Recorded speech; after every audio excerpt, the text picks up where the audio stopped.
আমি একজন প্রবাসী, সৌদি প্রবাসী।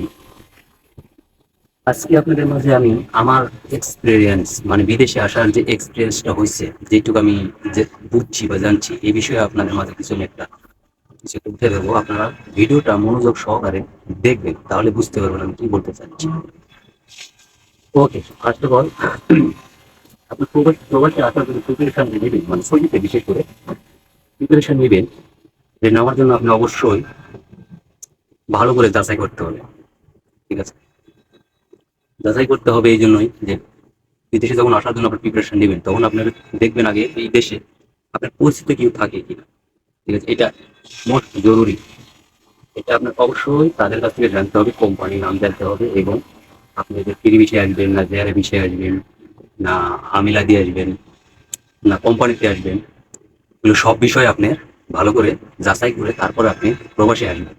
ঠিক আছে, আসবেন না এটা মানা করতেছেন, আসেন। দেশের জন্য, আপনার পরিবারের জন্য, পরিবারের সচ্ছলের জন্য আপনি প্রবাসে আসা আপনার ভালো একটা কাজ বলে মনে করি আমি। ঠিক আছে, কিন্তু এটাও আপনার মাথায় রাখতে হবে, আসা প্রিপারেশন গুলো এগুলো আপনার ভালো করে যাচাই করে এদেশে আসবে। ঠিক আছে, যেমন আমি যেটুকু জানতে পারছি, আমি ফ্রি বিষয়ে আইছি, 7.5 লাখ টাকা দিয়ে দেশে আইছি। আসার পর আমি আকামা ঠিক রাখতে পারিনি। প্রথম আকামা যেটা পাইছি এটা আমি ঠিক রাখছি। ঠিক আছে, তারপরে আমি আসার পরে কি হয়েছে, ওই সময় কাজ কাম ছিল না, কাজ কামের অনেক বড় একটা সমস্যা। তারপরে এখানে একটা কোম্পানির আন্ডারে আমি আসি নাই, আমি আইছি ফ্রি বিষয়। যারা ফ্রি বিষয় আসবে তাদের উদ্দেশ্যে বেশি, মানে ভিডিওটা মানে তাদের উদ্দেশ্যে বেশি জরুরি আর কি, যারা ফ্রি বিষয়ে আসার জন্য আগ্রহী। দেখেন, আমি যখন আইসি ওই সময় কাজ কামের সমস্যা ছিল। আর ওই সময় এই দেশে যে কফিল বলে, মানে আমার যে যারা আন্ডার আমি থাকবো, কফিল, আমরা এই দেশে কফিল বলে। এই কফিলেরা আপনার বাইরে কাজ করবেন। হুম, বাইরে কাজ করবেন, কিন্তু কফিলের প্রতি মাসে 400 টাকা, অনেকে 500 টাকা, অনেকে 600 টাকা, এমনি করে প্রতি মাসে সে নিবে, ফায়দা নিবে। ঠিক আছে, ফায়দা নিয়ে তারপরে তুমি বাইরে কাজ করো বা না করো, কাজ পাইছো নাকি, কোনো কিছু খবর নেবে না, শুধু টাকা নেওয়ার যখন মাস শেষ হবে ওই সময় ফোন দিবে বা চলে আসবে, একটা করে টাকা ফালা, 500 টাকা বা যাই যার কাছ থেকে নিতে পারে, টাকা ফালাবে। টাকা ফালা নইলে হুরুপ মারবে। হুরুপ বলতে যেটাকে হুরুপে যেটাকে বোঝায় অবৈধ, মানে একটা সিল মারবে, তাহলে আপনি অবৈধ হয়ে যাবে। হুম, তারপরও আপনি প্রতি বছরে প্রতি বছরে 1,000, 1,000 বলছি, প্রতি বছরে আপনার 14,000 রিয়াল, 14,000 রিয়াল এদেশে 14,000 রিয়াল দেওয়ার পরে আকামা সে বানায় দিবে। এটা কফি, মানে কফিলের টাকা দিতে হবে, সে আকামা বানায় দিবে। যদি টাকা না দেন, ওই যে সিল বললাম গ্রুপ, গ্রুপ মেরে দিবে।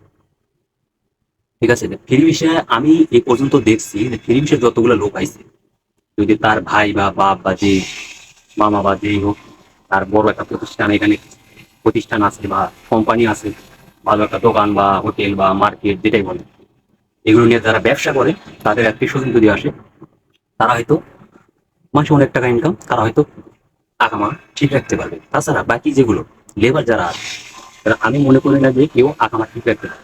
আপনি দেখেন, একটাই ইয়ে চিন্তা করেন, যে প্রবাসী যখন আসবেন, এদেশে ফ্রি আসবেন, কেউ নেই, আপনার কাজ কাম নাই, আপনি নিজে খাবেন, না প্রতি মাসে 500 টাকার প্রফিটে দিবেন, না 1 বছর পরে পরে আপনি 14,000 দিবেন।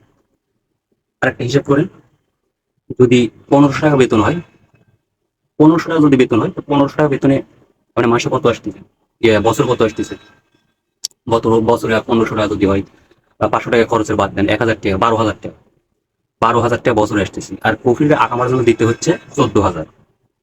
আপনি 12,000 দিয়ে কিভাবে আপনি দেশে পাঠাবেন, সংসার চালাবেন, না আপনি এখানে চলবেন, না আপনি আকামা বানাবেন, বলেন, চিন্তা করেন, এগুলো ভেবে দেখছেন? সেই জন্য বলছি, প্রবাসী যারা আসবেন, ফিরে এসে যারা আসবেন, তারা অবশ্যই ভেবে চিন্তে আসবেন। হ্যাঁ, যাচাই করে আসবেন। ফ্রি বিষয়ে আমি মনে করি কেউ এসে আকামা ঠিক রাখতে পারবে না, এটা আমি 100% বলে দেবো। যদি যদি তার আত্মীয় স্বজন বা ওই যে বললাম বাপ বা ভাই বা মামা যেই হোক, চাচা বা যেই হোক, হ্যাঁ, তারা যদি ভালো কোনো একটা প্রতিষ্ঠানে দেখা যাচ্ছে অনেক টাকা ইনকাম করে, বা একটা কোম্পানি খুলছে বা মার্কেট খুলছে বা দোকান খুলছে, এই ধরনের যারা তাদের প্রতিষ্ঠান আছে, তারা হয়তো আকামা ঠিক রাখতে পারবে। তাছাড়া আমি মনে করি না যে কেউ আকামা ঠিক রাখতে পারবে। আসেন, কোম্পানিতে আসেন, কোম্পানি যাচাই করে আসেন, ভালো কোম্পানিতে আসেন, তারপর কোম্পানিতে অনেক ঝামেলা, কোম্পানিতে একটা আকামা দেয় না। এ বলে 1 মাস পর দিব, এ বলে 2 মাস পর দিব, এমনি করে 2 বছর 3 বছর চলে গেছে, হাজার হাজার লাখ লাখ প্রবাসী এমনি ভাবে এখনো পরে আছে, আকামা ঠিক করতে পারে না, দেশে যেতে পারে না। এই হলো অবস্থা প্রবাসী। তাই আমি বলবো, আমার এই ভিডিওটা এই জন্য বানানো হয়েছে যে প্রবাসী আমি যে আইসি, আসার পরে আমার যে এক্সপিরিয়েন্স যেটা হয়েছে এটা আমি উঠে ধরছি। যদি ভিডিও যদি আপনাদের ভালো লাগে, কিছুটা যদি যারা বিদেশে আসতে যাচ্ছেন তাদের যদি ভিডিওটা একটু ভালো লাগে, তাহলে লাইক কমেন্ট শেয়ার করে এবং অন্যকে ভিডিওটা দেখার জন্য আগ্রহী করে দেন, বা অন্য অন্য কেউ ভিডিও যান দেখতে পারে সেই সিস্টেমটা আপনারা করে দিবেন। অবশ্যই আপনাদের শেয়ার জরুরি, ঠিক আছে? তো ওকে, সবাই ভালো থাকবেন, সুস্থ থাকবেন, আর প্রবাসে আসেন, টাকা কামান, যাচাই বাছাই করে আসেন।